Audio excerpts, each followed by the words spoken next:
तर आपण feasibility report कसा बनवला, काय बनवलं, पूर्ण जर्नी तुम्हाला माहिती. आपण जागेवरती आलो, जागेवरचे मेजरमेंट्स घेतले, त्याच्यावरती प्रयत्न केला की हायेस्ट त्या ग्रीड मधला जो जो फ्लॅट त्याच्यावरती धरून आपण प्रत्येक बिल्डिंगचे हायेस्ट काढून कुणाचंही त्याचं नुकसान व्हायला नव्हतं. कसं होत होतं, थोडंफार पुढे मागे होत होतं, अर्धा स्क्वेअर फूट, 1 स्क्वेअर फूट. तर त्याच्यात त्या बांधकामात काही दोष नसतो, बांधकाम एकच असतं, पण प्लास्टरच्या थिकनेसमुळे पण कधी कधी चेंजेस होतात. त्यामुळे आपण ऍव्हरेज आउट करून सगळ्यांचे कापड एरिया एकसारखे केले. मग आपल्याकडे तशाने 5 टायपोलॉजीज आल्या. एक होता प्युअर फ्लॅट एरिया, एक टेरेस एरिया, एक शॉप एरिया, एक लॉफ्ट एरिया आणि एक बेसमेंट एरिया. असे टोटल 5 टायपोलॉजीज आले आणि त्याला सगळ्याला आपण 100%च धरून चालतो. त्याच्यात काही भेदभाव नाही, व्हेरिएशन. फक्त मी व्हेरिएशन सांगितले की काय काय त्याच्यात सगळं काही 100% म्हणजे आपण सरेंडर करताना आज आपल्या ताब्यात जितकं आहे तितकं सगळं 100% द्यायचंय आणि त्याच्यावरती ऑफर मागवायचे. तर त्या बेसिसवरती काही आपण अभ्यास केला, आपल्या जागेवरची प्लॉटची मोजणी करून घेतली. प्लॉटच्या मोजणीत पण 2 गोष्टी आपल्याला समजल्या, तेही काही लोकांना माहिती, ते पण सांगतो मी पुढे जाऊन काय कसं. तर आपण पेज बाय पेज मी तुम्हाला समजवतो. येत नाही पेज बाय पेज हे फॉर्मॅलिटी पेज आहे. तर आपल्यात कोण कोण सामील आहे आता तरी, प्रत्येक अपार्टमेंट सोडता आपण सगळे आहोत आणि यांचाच हा फिजिबिलिटी रिपोर्ट आहे. फेडरेशन अंडर जेवढेही येतात त्यांचा फिजिबिलिटी रिपोर्ट आहे. प्रत्येक अपार्टमेंट यात सामील नाहीये. आपल्याला जो काही आकडा आपल्या शीटवरती दिसतोय प्लॉट एरियाचा, तो इन्क्लुसिव्ह ऑफ प्रत्येक अपार्टमेंट आहे. तो डिलीट करून आपल्याला आपलं पोटेन्शियल कॅल्क्युलेट करायचं. म्हणून ते उल्लेख करायचं महत्वाचं आहे की तो आपल्याला प्लॉट डिलीट करायचा. मग आपली जितके फेडरेशनच्या अंडर प्लॉट येतात तेवढाच प्लॉट आपण ऍज पोटेन्शियलसाठी कॅल्क्युलेशनला घेणार.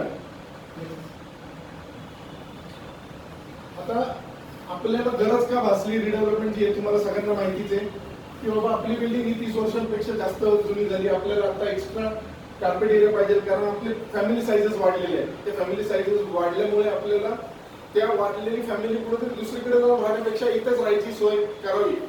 आणि सगळ्यांची शाळा, कॉलेज, नोकरीची स्थानं इथंच कुठेतरी आसपास असल्यामुळे लोक असे विचार करतात की इथेच का नाही आपल्याला जे काही आहे ते घर नवीन मिळावं आणि त्यात थोडं वाढूनही मिळावं.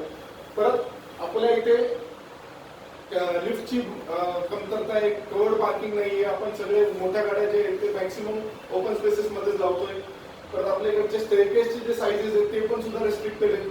असं सामानही उद्या जर का मोठं सामान आणलं तर तुम्हालाच माहिती की किती अडचणीतून तुम्ही वर घेऊन जाता.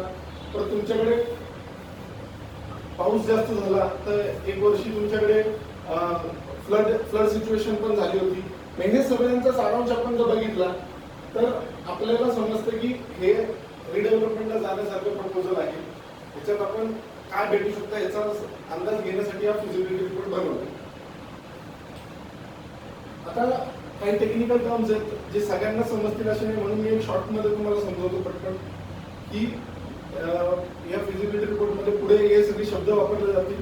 त्यामुळे एखाद्याला वाटेल की काय नक्की याचा अर्थ आहे, त्यामुळे समजवतो थोडक्यात. तर पहिले तर टीओडी झोन म्हणजे काय. टीओडी झोन म्हणजे आपल्या समोर जी मेट्रो चालली तर त्या मेट्रोच्या जी स्टेशन्स आहेत त्या स्टेशन पासून 500 मीटरच्या रेडियस मध्ये जेवढा एरिया येतोय त्या एरियाला टीओडी झोन म्हटलं गेलं.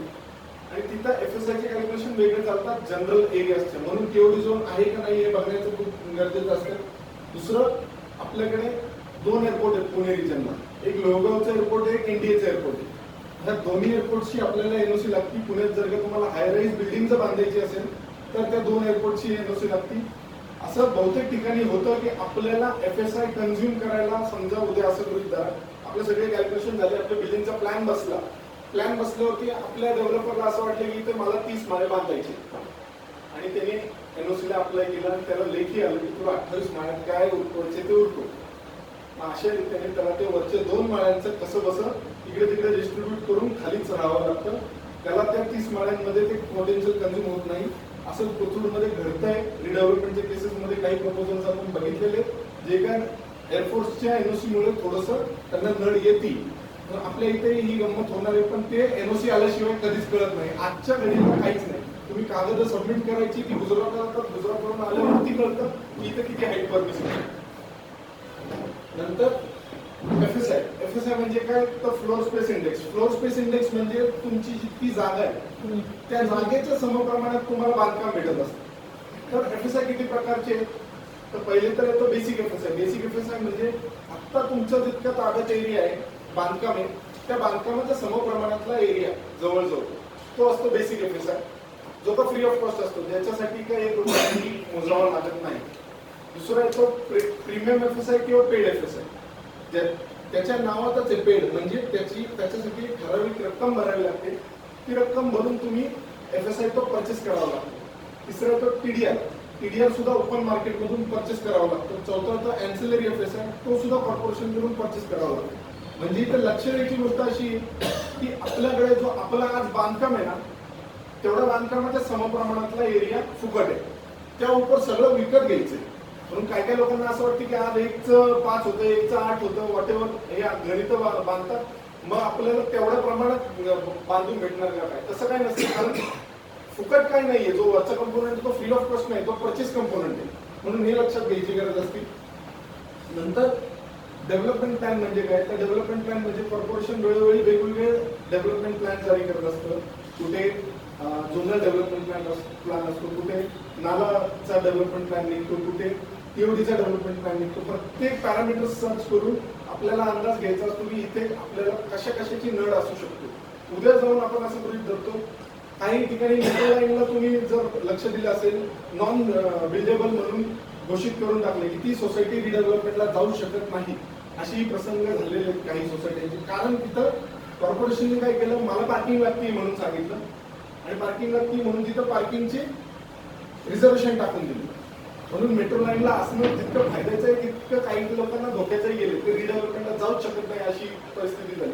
उद्या त्यांनी बिल्डिंग पाडली तर कॉर्पोरेशन म्हणणार हे आमच्या इथे रिझर्वेशन आहे पार्किंगचं, ही जी मेट्रो स्टेशन आहे त्याच्यासाठी आम्हाला 2 व्हीलर 4 व्हीलर पार्किंग करायचं इथं, म्हणून तुम्ही आता इथं काय बांधू नाही शकत. असं घडलेलं आहे. आपल्या इथं असं काय होत नाही, फक्त मेट्रो स्टेशनच्या खाली ज्या सोसायट्या लागून येत नाही त्यांना ते झालेले. म्हणून त्याचा अभ्यास करणं गरजेचं असतं की असं आपल्याकडे काय होतंय का, त्यासाठी डीपीचा अभ्यास असतो. नंतर यूडीसीपीआर म्हणजे काय, एकत्रित नियमावली जी महाराष्ट्र शासनाने आणली, ज्याच्यात काय एफएसआय कसा कॅल्क्युलेट करावा सुटसुटीत पद्धतीने सांगितलेले आहे. त्याचा जो चार्ट आहे, तो चार्ट पूर्वी जर तुमच्यापैकी कोणी आर्किटेक्टकडे वगैरे गेला असेल तर एक समज होता, समज नाही म्हणता येणार, एक खरं पण होतं एकेकाळी, की जो जास्त एक्सपिरियन्स आर्किटेक्ट आहे ना तो चांगला एफएसआय कॅल्क्युलेट करून देतो. आणि त्यावेळेस काही पळवाटा होत्या तर फक्त त्या आर्किटेक्ट्सवर माहिती असायची जे एक्सपिरियन्स जास्त असेल.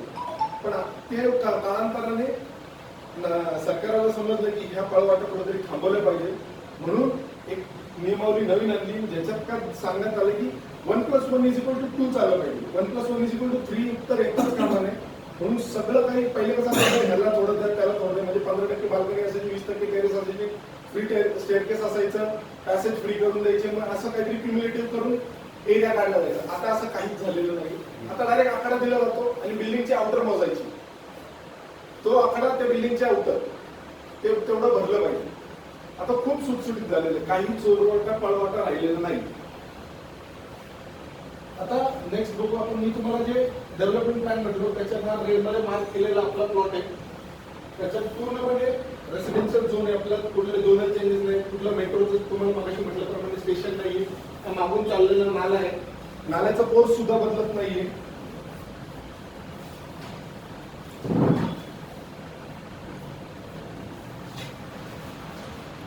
आता सध्या डीपी नुसार आपल्या 42 मीटरचा रस्ता आहे आपल्या समोर लागून, 36 मीटरच्या वर असेल तर 36 मीटरचाच कॅप आहे, त्याच्यावरती मॅक्सिमम एफएसआय अलाउड आहे आपल्याकडे. आणि हे सगळ्या बिल्डिंग दिसतात आपल्याला, त्यातली मधली ओपन स्पेस वगैरे दिसते. नेक्स्ट, आता जे तुम्हाला मगाशी म्हटलं टीओडी झोन, मेट्रो स्टेशन, हे 2 मेट्रो स्टेशन मार्क आहेत. त्या 2 मेट्रो स्टेशनवर असे सर्कल मार्क केलेले आहेत आणि त्या सर्कल मध्ये आपण इंटरसेक्टिंग मध्ये कुठेतरी येतो. या 2 मेट्रो, हा वर्ध्याचा मेट्रो स्टेशन आहे, अलीगडचा आनंदनगरचा मेट्रो स्टेशन आहे, त्याच्या मधोमध आपण येतो, ते आपलं लोकेशन आहे. नेक्स्ट, आता हे खूप बघायची गरज आहे, जेही सोसायटीज किंवा जेही प्लॉट्स नाल्याला लागून येतात त्यांना ह्याचा अभ्यास करणं खूप गरजेचं असतं. तुमचा नाल्याचा कोर्स बदलतोय का, त्यासाठी कॉर्पोरेशननी नकाशे केलेले, त्याला प्राईम ऑफ नकाशे म्हटलं जातं, नाला बेसिन मॅप असं म्हटलं जातं. त्याच्यात का आपल्याला समजतं की आपली जागा अजून बाधित होणार आहे का, त्यांच्याप्रमाणे नाल्याची विड्थ असते आणि त्या विड्थ प्रमाणे तुम्हाला तुमची जागा सोडून द्यावी लागते. जसं रस्ता रुंदीला जागा सोडली जाते ना, तशी नाला रुंदीला सुद्धा जागा सोडली जाते. जसं आपल्याकडे काही नाला रुंदीचं वगैरे गणित नाही. काही ठिकाणी नाल्याला लागून गार्डनचंही प्रोव्हिजन आपल्याकडे, तेही सुदैवाने नाही. काही ठिकाणी असं झालेलं आहे की 7-7 मीटरचं नाल्याच्या गार्डन नाल्याला लागून हे कॉर्पोरेशनला हँडओव्हर करायचं. म्हणजे जर असं गृहीत धरा आपल्याकडे जर असं असतं तर आपल्याला पूर्ण हा पट्टा गार्डनला द्यावा लागला असता. तिथं कॉर्पोरेशन येऊन गार्डन करतं, तुम्ही फक्त जागा सोडवलं. पण असे काहीही लिमिट्स आपल्याकडे नाहीये, हे आपण सुदैव. आता जे मी तुम्हाला म्हटलं, ज्याची आपल्याला उद्या खूप महत्वाची गरज आहे ती आहे मिनिस्ट्री ऑफ डिफेन्सची एनओसी. कारण आपण इथं हाय राईजच बघतोय. आपल्या इथं कोणी म्हणू नाही शकत की 7-7 मजल्यांचे बांधून टाका, कारण तेवढा त्याचा कन्झ्युमच होणार नाही आपल्याकडे. आपल्याला हाय राईजला जावं लागणार आहे. हाय राईजसाठी मिनिस्ट्री ऑफ डिफेन्सची एनओसी लागणार. त्याच्यासाठी काय गोष्टी लागतात ते मराठीत आपण जे म्हणतो अक्षांश आणि रेखांश, म्हणजेच इंग्लिशमध्ये लॅटिट्यूड्स आणि लॉंजिट्यूड्स. तर ते लॅटिट्यूड लॉंजिट्यूड काढतो आणि समुद्र पातळीपासूनची आपल्या जमिनीची उंची किती ती काढतो, त्याच्यावरून पुढचा अभ्यास करतो.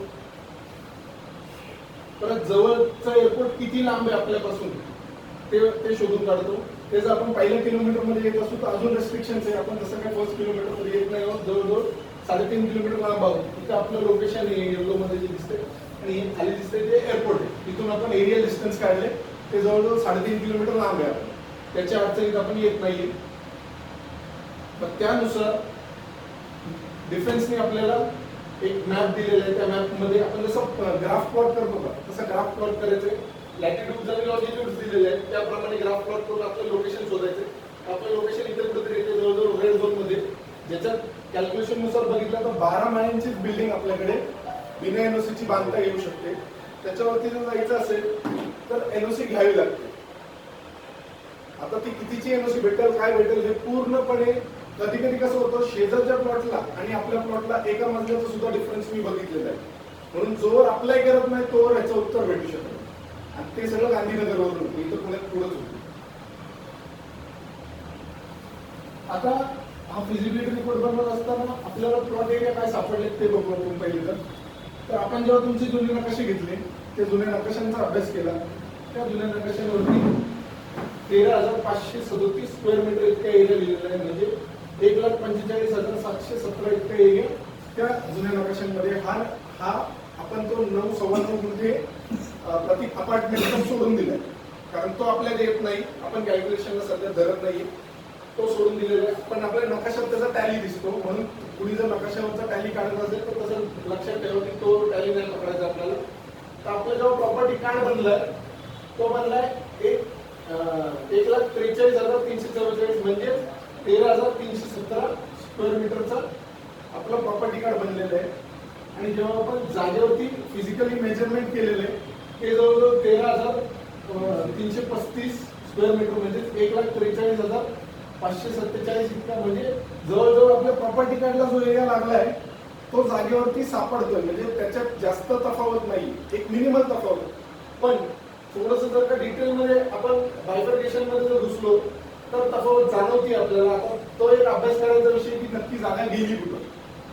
तर जर फेडरेशनचं ह्याच्यावरती जर बघितलं आपल्या नकाशांवरती आणि आपण काय केले, प्रॉपर्टी कार्डवरती किती एरिया लागलाय वर्सेस सँक्शन प्लॅन वरती किती एरिया होता याचा चार्ट बनवलाय. ज्याच्यात काय आपल्याला समजतंय की जे कॉमन एरियाज आहेत जे फेडरेशनला कन्व्हे झालेले ते 25 गुंठे 25 गुंठे 25.51 गुंठ्यांचा कन्व्हे झाला आणि सँक्शन प्लॅन वरती पण तितकाच होता. Same way building A1 A2 चं जर बघितलं 2071 होता, तो 2071च सँक्शनला होता, कन्व्हे तितकाच झाला.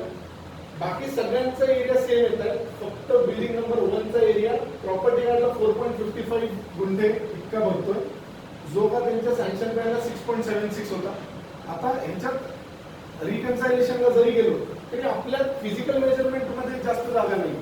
तुम्ही जरी म्हटला तो आकडा मिळवला जरी 135 गुंठ्यांचा आकडा जरी मिळवला आपण तरी तो आपण पुटअप नाही करू शकतो.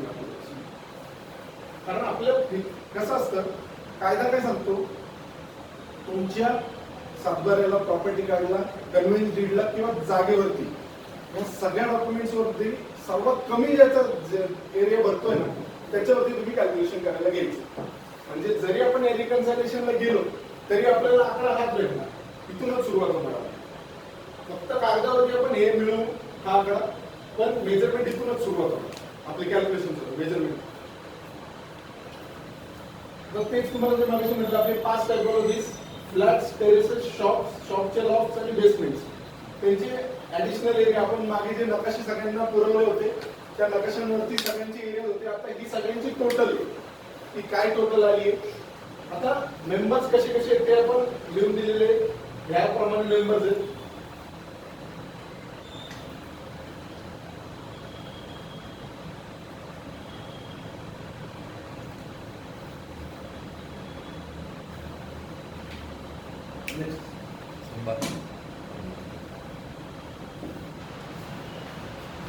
मेंबर्स मध्ये ना बिल्डिंग नंबर 1 मध्ये शॉप दाखवले 7.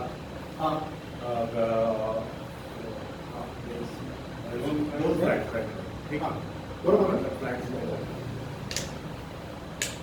आता हे जस्ट आमच्या आर्किटेक्चरल भाषेतलं असतं की ज्याच्यात काय आम्ही साईट अनालिसिस करतो की नक्की सूर्य कुठून उगवतो, वारा कुठून येतो या साईटमध्ये. जर आपण आता बघितलं तर या बाजूने असं नाला जातो आपल्या या आत्ताच्या बिल्डिंगचे, वारा खालच्या बाजूने आपल्याकडे येत असतो आणि सूर्य पूर्व पश्चिमेला जातो. आपल्याकडे सावली जी आहे ती बिल्डिंगची अशी पडत असते.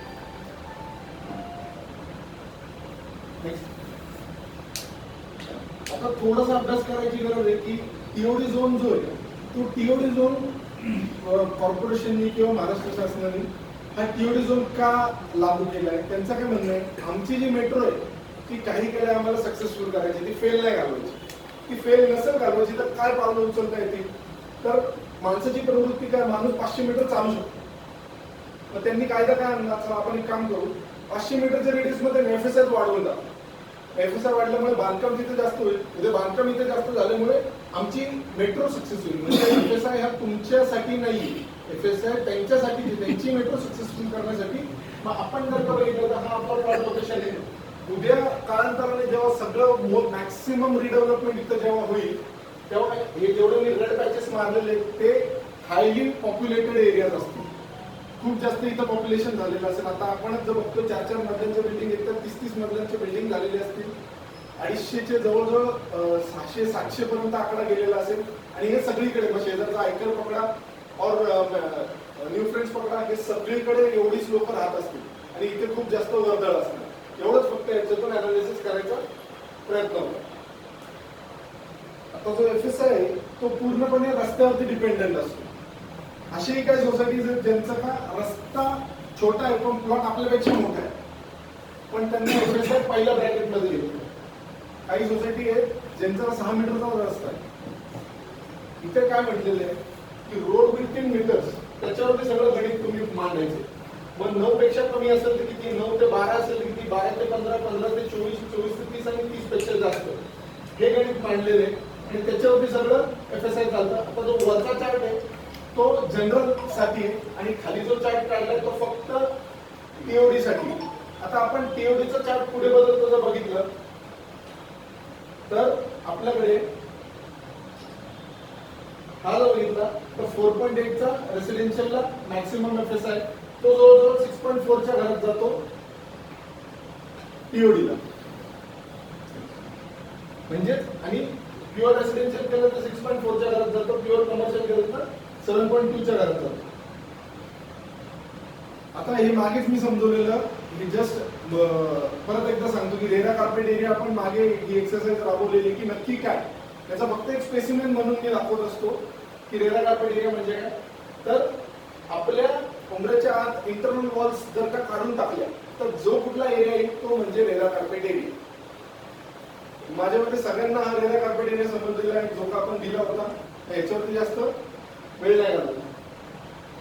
आता जे काही मी तुम्हाला मगाशी म्हटलं की एफएसआय परचेस करायचा आहे, मग तो पेड एफएसआय असो, प्रीमियम एफएसआय किंवा टीडीआर असो किंवा एन्सिलरी एफएसआय असो, तो जो काही परचेस करायचा आहे ना तो रेडी रेकनरच्या बेसिसवरती परचेस करावा लागतो. म्हणून रेडी रेकनरचा अभ्यास करणं खूप गरजेचं असतो.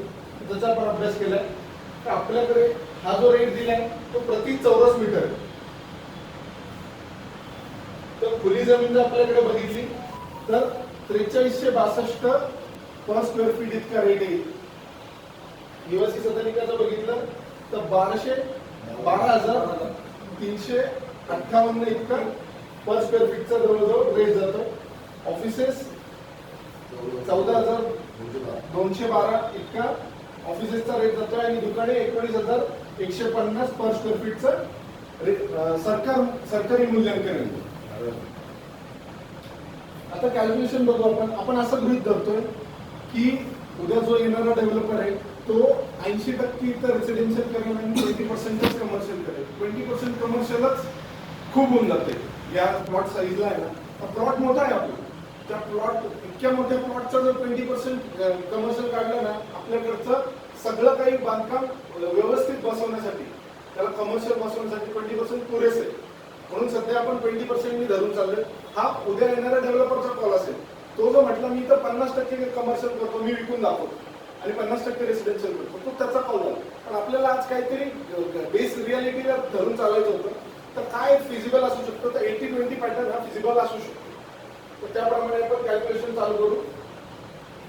पहिले तर मगाशी जे आपण एरियाज बघितले होते ते सगळे एरियाज इथे आहेत की बाबा आपल्या प्रॉपर्टी कार्डला किती आहे, जागेवरती मोजल्यावरती किती आहे आणि जुन्या सँक्शनला किती आहे, ते सगळं जरी बघितलं तर त्याच्यातला मिनिमम आपण पकडला तो 13,317 म्हणजे 1,43,344 इतका स्क्वेअर फीट मध्ये एरिया आहे.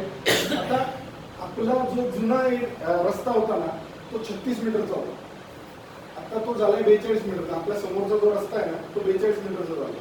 म्हणजे 42 वजा 36 केलं म्हणजे 6 मीटरची रोड वाईडनिंग आहे. 3 आपल्या बाजूला पडणार आहे, 3 पलीकडच्या बाजूला पडणार आहे. तर ते 3 मीटरची पट्टी आपल्या प्लॉट मधून कट होणार आहे, रोड कटिंग मध्ये जाणार आहे. ती किती स्क्वेअर मीटर जाते आपण जे ड्रॉइंग केलेलं त्या ड्रॉइंग वरून पूर्णपणे केलेले.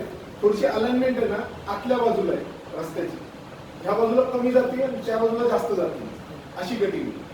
तर ती 173 स्क्वेअर मीटर इतका एरिया कटिंग मध्ये जातोय. मग तो जर का वजा केला तर या बॉक्स मध्ये जो दिसतोय म्हणजे 143,344 मधून 1,865 काढून टाकायची.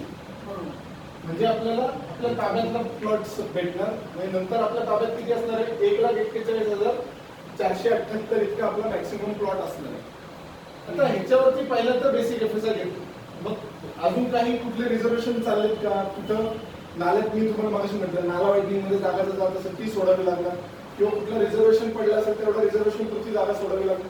ते सगळं सोडता करता असं आपल्याकडे काय होत नाही. म्हणून प्लॉट तितकाच राहतो, त्याला आपण म्हणतो नेट प्लॉट. नेट प्लॉट आपला रोड वाईडिंग ऑल रिझर्वेशन सोडून जो प्लॉट राहतो त्याला नेट प्लॉट असं म्हटलं जातं.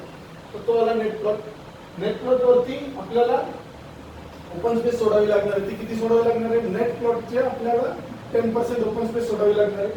म्हणजे ह्याच्यात 10% जर पकडली तर ती जवळजवळ 14,147 चौरस फुटाची आपल्याला ओपन स्पेस नवीन प्रपोजल मध्ये सोडावी लागणार आहे. आता ह्याच्या जो मगाशी आपण 1.10 चा बेसिक एफएसआय म्हटलो तो बेसिक एफएसआय 1.10 नेट प्लॉट वरती भेटतो. म्हणजे 1,55,726 इतका आपल्याला फ्री ऑफ कॉस्टचा जो तुम्हाला एफएसआय म्हटलं तो 1,55,000चा फ्री ऑफ कॉस्ट एफएसआय आपल्याला भेटणार आहे. नंतर आपल्याकडे जो उर्वरित एफएसआय वरचा तो उर्वरित एफएसआय आपल्याला कसा कॅल्क्युलेट करण्यात येतो, तर मॅक्सिमम 4चा जो होता तो 4चा एफएसआय आपल्याला त्यातून 1.10 मायनस करायचा आणि जितका शिल्लक राहतोय तो 2.9 त्याच्या 75% पेड एफएसआय घ्यावा लागतो आणि 25% टीडीआर घ्यावा लागतो. त्या पेड एफएसआयला त्याच्यातही बायफर्गेशन वेगवेगळे आहे. त्यातला निम्मा मेट्रोला मेट्रो मधून विकत घ्यावा लागतो. म्हणजे मेट्रोला त्याचं चलन भरावे लागतं. टीओडी जो म्हणतो हा तो त्यातलं देणार. टीओडीचाच एफएसआय सांगतो तुम्ही आता जो सांगताय तो. मेट्रोचा म्हणजे साध्या भाषेत ज्याला आपण म्हणतो मेट्रोचा एफएसआय. तर त्याची चलन अशी निघतात की 50% कॉर्पोरेशनला भरले जातात आणि 50% मेट्रोला भरले जातात. म्हणजेच ती टीओडीचा फायदा उचलण्यासाठीचा एफएसआय. तर आपल्याकडे जर बघितलं तर पेड एफएसआय आपल्याकडे 2.175 चा पेड एफएसआय जनरेट होतो. म्हणजे 3,11,773 चा पेड एफएसआय जनरेट होतोय. आता त्याच्यावरती आपल्याला काय आपली जी बिल्डिंग आहे ती 30 वर्ष जुनी. 30 वर्षांपेक्षा जास्त जी बिल्डिंग झालेली असेल त्याला रिडेव्हलपमेंटमध्ये इन्सेंटिव्ह एफएसआयचा फायदा आहे. त्याच्यात काय म्हटलेलं आहे की तुमची जर बिल्डिंग 30 वर्ष जुनी झालेली असेल तर तुमचं जे जुनं मान्य नकाशे होते त्या जुन्या मान्य नकाशावरती जितका एरिया होता ना त्याच्यात 30% आता तुम्हाला फुकट भेटतो. त्याला इन्सेंटिव्ह एफएसआय म्हटलं गेलेलं आहे. म्हणून ते डायरेक्ट इथं खाली ऍड होतं. म्हणजे 38,878 हा फुकट भेटतो. म्हणजे काय करावं लागतं Ancillary हा झाला. नाही सांगतो एक मिनिट. हा इन्सेंटिव्ह झाला. Incentive. अँसिलरी वेगळा शब्द इन्सेंटिव्ह वेगळा शब्द. 38,878 हा फुकट भेटणारा इन्सेंटिव्ह एफएसआय फॉर रिडेव्हलपमेंट आहे. तो काय करायचा असतो तो हा 3,11,000 जो प्रीमियम एफएसआय भेटणार आहे त्यातून वजा करायचा असतो. म्हणजे तितका समजा तुम्ही उद्या डेव्हलपर आहे तुम्ही तितका कमी परचेस करा. 3,11 परचेस करायचा ना 3,11 वजा 38 करायचं तो शिल्लक राहील तितका परचेस करायचा. हा म्हणजे तो फ्री कंपोनंट झाला. म्हणजे त्याच्या वर नाही जाता येत आपल्याला. एक अप्पर कॅप लिमिट ठरलेली ती अप्पर कॅप लिमिट एक्सीड नाही करता येत ती मॅक्सिमम असते आपल्याला. तर असं करत आपल्याला म्हणजे पेमेंट करून किती परचेस करावं लागणार 2,72,894 इतकं परचेस करावं लागणार कारण आपण तो मायनस केला.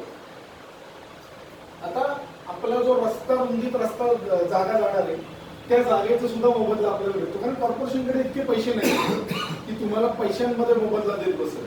कारण रोज हजारो रस्त्यांमध्ये प्लॉट चालले आणि सगळ्यांना जर पैसे देत बसले तर हे आपल्याला यायचं कॉर्पोरेशन. म्हणून ते काय म्हणतं तुम्हाला मी एफएसआयच्या स्वरूपात बेनिफिट देतो. तुमचा जितकी जागा आम्ही घेतोय ना त्याच्यात दुप्पट तुम्हाला एफएसआयच्या स्वरूपात देतो. इंटू 2 व्हॉटेवर एक घेतलं 2 तुम्हाला एफएसआय देतो. 2 घेतलं 4चा. म्हणजे जे मगाशी आपलं 173 स्क्वेअर मीटर रस्ता रुंदीत चाललं होतं त्याच्या दुप्पट आपल्याला ऍड होऊन आलं. म्हणजे तितका टीडीआर कमी घ्यायचा आहे. आलं लक्षात. म्हणजेच आपल्याला मॅक्सिमम टीडीआर परमिसिबल आहे 1,03,924 चा. त्यातून इतका कमी करायचा फक्त. मग तो आपल्याला 1,00,000चा टीडीआर परचेस करायला आला. म्हणजे ह्याच्यात एवढंच समजण्याचं सांगते जे काही एक्स्ट्रा आहे ते फक्त कमी करता येते ते ओव्हर अँड अबव्ह नाही जात आहे. आता जर सगळ्यांचा टॅली केला तर आपल्याला समज हा इन्सेंटिव्ह जसा आपण मगाशी काढला तर सगळ्यांचा जर टॅली केला तर आपल्याला समजतंय की 5,71,324 इतका आपल्याकडे एरिया जनरेट होतोय.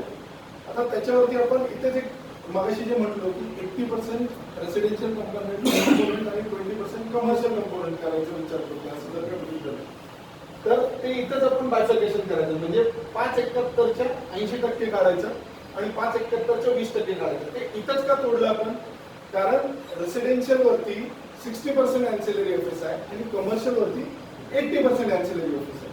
म्हणजेच 5,47 वरती 60% जादा भेटतं आणि 1,14 वरती 80% जादा भेटतं. म्हणून हे आधीच तोडणी केलेली कधी बरी असती.